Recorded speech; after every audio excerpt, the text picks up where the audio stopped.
At 3:30, some places in New York are still what you might call a Category 5 shit show.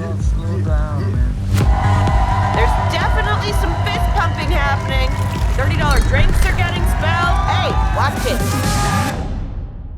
But some people prefer nightlife in a more intimate setting.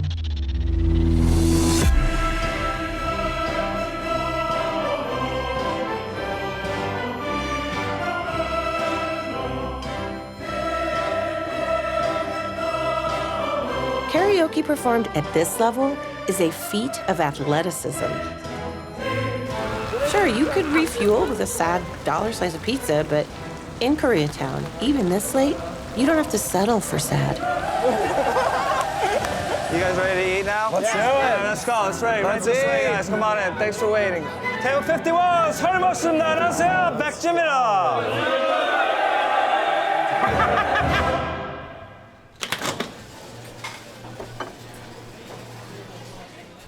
We got brisket. We also have ribeyes. We also have boneless short ribs. And we got pork belly sliced or big, thick slabs. We also have marinated pork collar. And last but not least, we have beef tongue.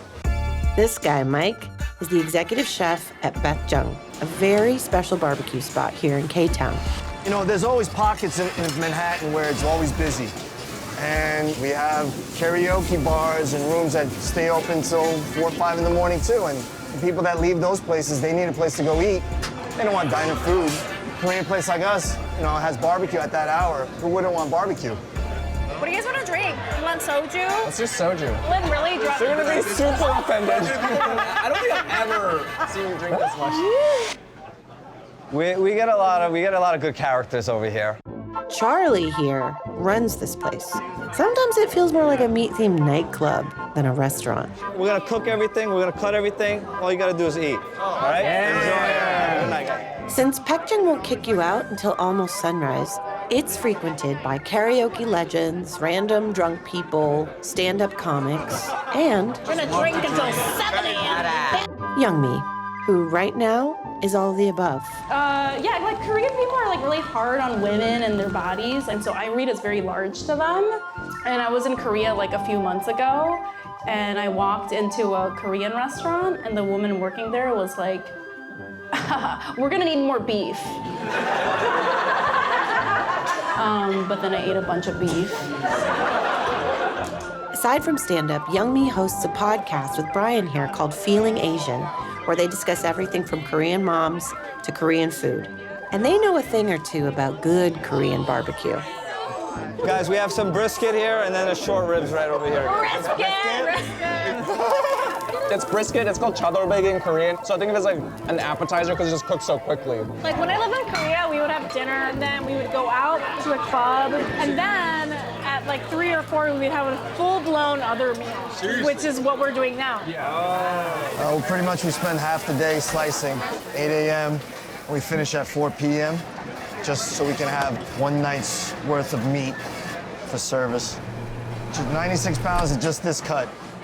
I think the difference that we wanted to bring here was a complete barbecue experience. Not just the barbecue, but the banchan.